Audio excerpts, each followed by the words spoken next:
মতি শেখ যে জাতিতে মুসলমান, তাহা তাহার শেখ উপাধি দেখিয়াই বুঝিতে পারিতেছ। তাহার বাড়ি হাতিশালা গ্রামে। গ্রামটি খুব বড়ও নহে, খুব ছোটও নহে। এই গ্রামে ব্রাহ্মণ, কায়স্থ, বৈদ্য ও অন্যান্য হিন্দু জাতির বাস। ১০-১৫ ঘর মুসলমানও এই গ্রামে বাস করে। তাহারা হিন্দুদিগের সহিত বেশ মিলিয়ামিশিয়াই থাকে। হিন্দু মুসলমানে কোনো গোলমাল এ গ্রামে কখনো হয় নাই। মতি জাতিতে মুসলমান হইলেও তাহার বাড়ির অনতি দূরেই শ্রীযুক্ত রামকৃষ্ণ চট্টোপাধ্যায় মহাশয়ের বাড়ি। চট্টোপাধ্যায় মহাশয় দিনাজপুর জেলার এক জমিদারের ম্যানেজারি কার্য করেন। নানা কার্যে ব্যস্ত থাকায় অবকাশের অভাবে তিনি প্রায়ই বাড়ি আসিতে পারেন না। কিন্তু মনিবের সহস্র কার্য থাকিলেও দুর্গাপুজোর সময় তাহার বাড়ি আসা চাই। বৎসরান্তে পুজোর সময় তিনি বাড়িতে আসিয়া খুব ঘটা করিয়া দুর্গোৎসব করেন। গান বাজনা, আমোদ আহ্লাদ তো আছেই, তাহার উপর পূজার ৩ দিন তিনি গ্রামের কাহারও বাড়িতে হাঁড়ি চড়াইতে দেন না। ৩ দিন কি হিন্দু কি মুসলমান সকলেই চাটুজ্জে বাড়িতে নিমন্ত্রণ খাইয়া থাকেন। পূর্বে পূজা উপলক্ষে চাটুজ্জে বাড়িতে মহিষ বলি হইত, কিন্তু একবার নাকি বলির সময় খাড়া বাঁধিয়া যায়, অর্থাৎ খড়গর এক আঘাতে মহিষের শির দেহচ্যুত হয় নাই। সেই জন্য চাটুজ্জে বাড়ি হইতে মহিষ বলি উঠিয়া গিয়াছে। তাই এখন ছাগ বলি লইয়াই মা দুর্গা সন্তুষ্ট থাকেন। আমরা যেবারের কথা বলিতেছি, সেবার দেশে বড় অজম্মা হইয়াছিল। টাকায় ৬ সের মোটা চাউল বিক্রয় হইয়াছিল। সঙ্গে সঙ্গে অন্যান্য দ্রব্য বড়ই দুর্মূল্য হওয়ায় দরিদ্র কৃষক ও মধ্যবিত্ত গৃহস্থের ঘরে হাহাকার উঠিয়াছিল। কিন্তু সেজন্য তো আর দুর্গোৎসব বন্ধ থাকিতে পারে না। আশ্বিন মাসে পূজার বাজনা বাজিয়া উঠিল। যাহারা পূজা করিয়া থাকেন তাহারা আয়োজনে ব্যস্ত হইলেন। শ্রীযুক্ত রামকৃষ্ণ চট্টোপাধ্যায় মহাশয় এবার পূজার ৭-৮ দিন পূর্বেই বাড়ি আসিয়াছিলেন এবং যথারীতি পূজার আয়োজন করিতেছিলেন। একদিন অপরাহ্নকালে চট্টোপাধ্যায় মহাশয় ভ্রমণে বাহির হইয়াছেন। সঙ্গে ২-৩ জন আশ্রিত অনুগত ভদ্রলোক আছেন। তাহারা যখন মতির বাড়ির সম্মুখে উপস্থিত হইলেন, তখন দেখিলেন মতির উঠানে একটা বেশ হৃষ্টপুষ্ট কৃষ্ণবর্গ ছাগ দাঁড়াইয়া আছে। একজন ভদ্রলোক সেই ছাগটি দেখিয়া বলিলেন, বাহ, বেশ পাঁঠাটা। এই রকম কালো পাঁঠা মায়ের নিকট বলি দিলে সত্য সত্যই বলি দেওয়া সার্থক হয়। ভদ্রলোকটির এই কথা শুনিয়া চট্টোপাধ্যায় মহাশয় মতির উঠানের দিকে চাহিয়া রহিলেন। সত্য সত্যই ছাগটি বেশ হৃষ্টপুষ্ট। তিনি তখন ভদ্রলোকটিকে বলিলেন, মিত্তির যা, দেখো তো ভাই, মতি বাড়িতে আছে কিনা, তার কাছ থেকে এই পাঁঠাটা কিনে নেওয়া যাক। চাটুজ্জে মহাশয়ের কথা শুনিয়া মিত্র মহাশয় মতির উঠানের উপর যাইয়া, মতি, ঘরে আছো বলিয়া ২-৩ বার ডাকিতে একটা ৭-৮ বৎসরের বালক বাহিরে আসিয়া দাঁড়াইল। বলিল, বাবা তো বাড়িতে নেই, নালাপাড়ার হাটে গেছে। মিত্র মহাশয় তখন বলিলেন, তোর বাপ বাড়িতে এলে ঠাকুর বাড়িতে একবার যেতে বলিস, কর্তা ডেকেছেন, মনে থাকে যেন, ভুলিস না। বালক বলিল, বাবা এলেই আমি বলবো। পরদিন প্রাতঃকালে মতি শেখ চট্টোপাধ্যায় মহাশয়ের বাড়িতে উপস্থিত হইয়া কর্তাকে সেলাম করিয়া বলিল, কর্তামশাই কি আমাকে তলব দিয়েছেন? চট্টোপাধ্যায় মহাশয় বলিলেন, হ্যাঁ মতি, তোমাকে ডেকেছি। তা বেশ, ওই কলকেটা নিয়ে একটু তামাক সাজো। মতি কলিকা লইয়া তামাক সাজিতে গেল। গ্রামের নিম্ন শ্রেণীর সকলেই জানিত যে চাটুজ্জে মহাশয় নিজে খাইবার জন্য তাহাদিগকে তামাক সাজিতে বলিতেন না। এ তামাক সাজার অর্থ এই যে তাহারা তামাক সাজিয়া নিজেরা খাইবে। মতি তামাক সাজিয়া বেশ করিয়া ২-৩টা দম দিয়া কলিকাটি আনিয়া কর্তার সম্মুখে মাটিতে রাখিল। কর্তা বলিলেন, মতি বসো। দেখো মতি, কাল দেখলাম তোমার উঠোনে বেশ বড় একটা পাঁঠা রয়েছে, সেটা কি তোমার? মতি বলিল, কর্তামশাই, ওটা তো আমার নয়, আমার ছেলে মিয়াজান, ওটাকে বুকে পিঠে করে মানুষ করেছে, ওটা তারই। কর্তা বলিলেন, তার হলে তো সে তো তোমারই হলো। তা দেখো, পাঁঠাটা আমার কাছে বিক্রয় করো, আমি ওটাকে মায়ের বলিতে লাগিয়ে দিই। মতি হাতজোড় করিয়া বলিল, কর্তামশাই, ওটা মিয়াজানের। সে আজ এই ১.৫ বছর ওটাকে পুষছে। সে নিজের হাতে ওকে খাওয়ায়, নিজে ওর গা মুছিয়ে দেয়, সারাদিন ওকে নিয়ে খেলা করে। সে তো ওকে ছেড়ে থাকতে পারবে না। তা ওটা কেন? আপনার দরকার হয়তো আমি ওর থেকেও একটা ভালো পাঁঠা, কেবল একটা কেন, আপনি যে কটা চান তল্লাশ করে এনে দিচ্ছি। ওটা আমরা বেচতে পারব না। কর্তা বলিলেন, আরে পাঁঠা তো ১২-১৪টা কিনে আনা হয়েছে, পাঁঠার আর অভাব কি? তবে কিনা ওই পাঁঠাটা দেখে আমার ইচ্ছে হয়েছে যে ওটাকেই মায়ের ভোগে লাগাই, তাই ওটা চাচ্ছি। নইলে দেশে কি আর পাঁঠা মেলে না? না আমি নিজের লোক দিয়ে কিনে আনাতে পারিনে। বৃদ্ধ দোকরি কর্মকার সেখানে উপস্থিত ছিল। সে গরিব মানুষ, সে চাটুজ্জে মশায়ের কাছে কিছু লাভের আশায় আসিয়াছিল। কর্তাকে খুশি করিবার জন্য সে বলিল, মতি, ওতে আর আপত্তি করো না। কর্তার ইচ্ছে হয়েছে পাঁঠাটা মায়ের কাছে বলি দিবেন, তাতে কি অমত করতে আছে? আর কর্তা তো অমনি চাচ্ছেন না, ন্যায্য দাম নিয়ে পাঁঠাটা এনে দিয়ে যাও। মতি যখন চাটুজ্জে বাড়িতে আসে ঠিক সেই সময় গ্রামের জমিদারের পাইক খাজনার তাগাদায় তাহার বাড়িতে গিয়াছিল, এবং মতি যদি ২ দিনের মধ্যে তাহার বাকি খাজনা না দেয় তাহলে তার ভালো হবে না বলিয়া সে ভয় দেখাইয়াছিল। সেই খাজনার কথা মতির মনে হইল। তখন তাহার ঘরে এমন একটা পয়সা ছিল না যে একটু লবণ কিনিয়া আনে, খাজনা দেওয়া তো দূরের কথা। ৩ সের পাট লইয়া পূর্বদিন সে হাটে গিয়াছিল। পাট বিক্রয় করিয়া যাহা পাইয়াছিল তাহা দিয়া হাট করিয়া আসিয়াছে। তাহার ঘরে এমন কোনো দ্রব্য ছিল না যাহা বেচিয়া সে খাজনার ৩.৫ টাকা ২-৪ দিনের মধ্যে জমিদারের কাছারিতে দিয়া আসিতে পারে। আর শুধু খাজনা দিলেই তো চলিবে না, পেট চলাও তো চাই। এই খাজনার কথা তাহার মনে হইলে সে ভাবিল, পাঁঠাটার উপর যখন কর্তার দৃষ্টি পড়িয়াছে তখন তার দাম ৩.৫ টাকা চাহিলেও কর্তা তাতেই রাজি হইবেন। তাহা হইলে আর তাহাকে খাজনার জন্য ভাবিতে হইবে না, জমিদারের পাইকের কাছে গালাগালি খাইবারও ভয় থাকিবে না। কিন্তু পরক্ষণেই মিয়াজানের কথা তাহার মনে হইল। আহা, মিয়াজান যে পাঁঠাটাকে বড় ভালোবাসে, পাঁঠাটাকে না দেখিলে সে যে কাঁদিয়া খুন হইবে। তাহাকে কি বলিয়া সে সান্ত্বনা দিবে? মতি এইরকম নানা কথা ভাবিতে লাগিল, কিন্তু কিছুই স্থির করিতে পারিল না। তাহাকে চিন্তিত দেখিয়া চাটুজ্জে মহাশয় বলিলেন, তা দেখো মতি, তুমি এবেলা বাড়ি যাও, বিকেলে যা হয় করো। তবে কিনা তোমার ওই পাঁঠাটা আমার চাই।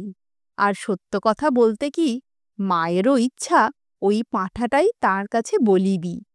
তাই যদি না হবে তবে রাজ্যে এত পাঁঠা থাকতে আমার দৃষ্টি তোমার ওই পাঁঠাটার উপরই বা পড়বে কেন? কি বলো দোকরি ভায়া?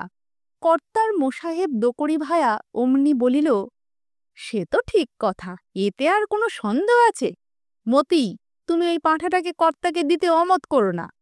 মা ওই পাঁঠাটাই বলি চান, তাই তো কর্তার ওটার দিকেই নজর পড়েছে। ঠিক কথা, মা ওই পাঁঠাটাই চান বটে। ওই শোনো, টিকটিকিটাও বলছে টিক টিক টিক। মতি বলিল, কর্তামশাই, তবে এখন আসি, সেলাম, বিকেলে যা হয় বলে যাব। দোকরি বলিল, আর বলা বলির কিছু নেই মতি, মায়ের বলি, এতে অমত করো না। চাটুজ্জে মশাই আছেন, তাই আমরা গাঁয়ের ১০ জন বেঁচে আছি। বিপদ হোক আপদ হোক এসে দাঁড়ালেই হলো। কর্তার দয়ায় আমরা অমন অকুলে কুল পাই, তা জানো তো বাপু। আর কোনো ওজোর আপত্তি না করে ওবেলাই পাঁঠাটা নিয়ে এসো, যা ন্যায্য দর হবে তাই পাবে। এ সংসারে টাকার তো অভাব নেই, আর চাটুজ্জে মশাইও তেমন লোক নন, এক কথার মানুষ। তোমাকে আর বেশি বলতে হবে কেন, তুমি তো সবই জানো। মতি বলিল, তার জানি নে, ওনার হিললেই আছি বলেই তো এতদিন বাপদাদার ভিটেই টিকে আছি। তবে এখন আসি কর্তামশাই, সেলাম। কর্মকার মশাই, সেলাম। মতি কর্তার নিকট বিদায় লইয়া নানা কথা ভাবিতে ভাবিতে গৃহে চলিল। গল্প শুনছেন গল্পচারিতায়, শুধু শোনা নয়, দেখা শোনা একসাথে। মতি বাড়িতে আসিয়া তাহার স্ত্রীকে সকল কথা বলিল। 2 দিনের মধ্যে জমিদারের খাজনা দিতে না পারিলে অদৃষ্টে অপমান তো আছেই, তাহার পর কি হইবে আল্লাই তাহা জানে। মতির কথা শুনিয়া তাহার স্ত্রী লছিমন বিবি বলিল, তাই তো গো, আমি যে কিছুই ঠাউর করতে পারছি নে। পাঁঠাটা বেচে ফেললে খাজনা শোধ হয় তা বুঝি, কিন্তু ছেলেটা যে কেঁদে খুন হবে।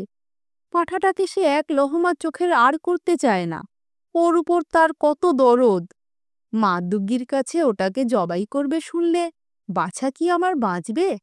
কেমন করে ওটাকে বেচে ফেলা যায় বলো দিকিন। দুইজনে অনেক পরামর্শের পর স্থির করিল পাঁঠাটা চাটুজ্জে মশাইকে দেওয়াই কর্তব্য। তবে তাকে বলতে হবে যেদিন তাদের দরকার সেই দিনই পাঁঠাটা দিয়ে আসা হবে, তার আগে নয়। মতি অপরাহ্নকালে চাটুজ্জে বাড়ি গিয়া কর্তাকে একথা জানাইল। চাটুজ্জে মহাশয় খুশি হইয়া বলিলেন, বেশ, তাই হবে। আমি সপ্তমী পুজোর দিন প্রথম বলি ওই পাঁঠাটা দিয়েই দেব মনে করেছি। সেই দিন 7টার মধ্যে এনে দিস, 9টার মধ্যে সপ্তমী পুজো শেষ হয়ে যাবে, যেন দেরি করে ফেলিস নে, বুঝেছিস? তা এখন ওটির দাম কত দিতে হবে তাই বল। মতি বলিল, কর্তামশাই, আমরা আপনার খেয়েই মানুষ, আমি কি আর আপনার কাছ থেকে ওর দাম চাইতে পারি? না দাম নেওয়াই যায়। তবে কি করব কর্তামশাই, জমিদারের খাজনা বাকি আছে। খাজনার জন্য কাছারির পাইক রোজ হাঁটাহাঁটি করছে। খাজনা দিতে পারছি নে, বড় মুশকিলে পড়েছি। কর্তা বলিলেন, কত খাজনা বাকি আছে? মতি বলিল, আগে কর্তা, এই 3 টাকা 9.5 আনা। 3.5 টাকাই তো খাজনা ছিল। এখন আবার নায়েব মশাই 6 পয়সা তহরি না পেলে খাজনা নেন না। কি করব, গরিবের 1.5 আনা বেশি নিয়ে যদি তার কোঠাবালাখানা হয় তা হোক, গরিবের অনেক সয়। কর্তা বলিলেন, তাহলে মতি, তোমার ওই পাঁঠাটার দাম তোমাকে 4 টাকাই দিই, কেমন? অন্য কোথাও বেচলে তুমি ওর দাম 2 টাকা 9 বেশি পেতে না। তা তুমি আমার পুষ্যির সামিল, তোমাকে বেশি কিছু দিলে আমার জলে পড়ছে না। তা তুমি এক কাজ করো, ষষ্ঠীর দিন এসে তোমার ছেলের আর তোমার ছেলের মায়ের জন্য নূতন কাপড় নিয়ে যেও। এখনো পূজার কাপড় এসে পৌঁছয়নি, বুঝলে? মতি বলিল, কর্তামশাই, আপনারই তো খাচ্ছি, পাঁঠাটা তো আপনাকে অমনিই দিতে হয়। কি করব, খাজনার দায়ে ঠেকেছি, আর যে অজম্মা কর্তা, দিন গুজরান ভার হয়ে পড়েছে। মাথার উপর আল্লাহ আছেন আর সম্মুখে আপনি আছেন। কর্তা বলিলেন, সেজন্য ভাবনা করিস নে মতি, যে কয়দিন আমরা দুটো খেতে পাবো সে কয়দিন তুইও পাবি। যা, এখন এই 4টে টাকা নিয়ে যা। দেখিস যেন অন্য বাবদে টাকা কয়টা খরচ করে ফেলিস নে। আজই কাছারিতে গিয়ে খাজনাটা মিটিয়ে দিয়ে আসিস। আর মনে থাকে যেন সপ্তমীর দিন এই বেলা 7টার সময় পাঁঠাটা হাজির করা চাই। মতি সম্মত হইয়া কর্তাকে সেলাম করিয়া টাকা লইয়া বাড়ি চলিল। সপ্তমীর দিন প্রাতঃকালে মতি তাহার স্ত্রীকে বলিল, ওগো, তুমি এক কাজ করো, ছেলেটাকে নূতন কাপড় পরিয়ে পাড়ায় নিয়ে যাও। তোমরা চলে গেলে আমি পাঁঠাটা ঠাকুরবাড়ি দিয়ে আসব। আর একটা কথা, ঠাকুরবাড়িতে যতক্ষণ খুব জোরে ঢাক বেজে না উঠবে ততক্ষণ তোমরা বাড়ি ফেরো না, বুঝলে? মতির স্ত্রী স্বামীর অভিপ্রায় বুঝিয়া ছেলেটাকে নূতন কাপড় পরাইয়া বেড়াইতে লইয়া গেল। যাইবার সময়ও মিয়াজান পাঁঠাটার গায়ে হাত বুলিয়ে বলে গেল, মণিধন, কোথাও যেও না, আমি নূতন কাপড় পরে ঠাকুর দেখতে যাচ্ছি, এসে তোমাকে খুব ভালো করে খেতে দেব। তাহারা যখন দৃষ্টির বহির্ভূত হইল তখন মতি একটা দীর্ঘ নিঃশ্বাস ফেলিয়া পাঁঠাটা লইয়া চলিল। সে কি যাইতে চায়? তাহার প্রতিপালক যে তাহাকে ঘরে থাকিতে বলিয়া গিয়াছে। পাঁঠাটা কিছুতেই যাইতে চাহে না। মতি অনেক টানাটানি করিয়া তাহাকে বদ্ধ ভূমিতে লইয়া চলিল। কি করিবে, উপায় নাই। পাঁঠাটা বাড়ির দিকে চাহিয়া কাতর স্বরে চিৎকার করিতে করিতে চলিল। তাহার সকরুণ ব্যয় ব্যয় শব্দে বেদনা ফুটিয়া বাহির হইতেছিল। মতির 2টি চক্ষু জলে ভরিয়া উঠিল। পূজা বাড়িতে তখন সপ্তমী পূজা আরম্ভ হইয়াছে। আর একটু পরেই বলিদান হইবে। মিয়াজানের পাঁঠার শোনিতই মা জগজ্জননী সকলের আগে পান করিয়া তৃষ্ণা নিবারণ করিবেন। মতি পাঁঠা লইয়া পূজার প্রাঙ্গণে উপস্থিত হইলে মিত্রজা বলিলেন, আরে মতি, এত দেরি করে কি আসতে হয়? আমরা যে এখনই লোক পাঠাচ্ছিলাম। মায়ের প্রথম বলি আগে থাকতেই ঠিক করে রাখতে হয়। মতি কোনো কথা বলিল না।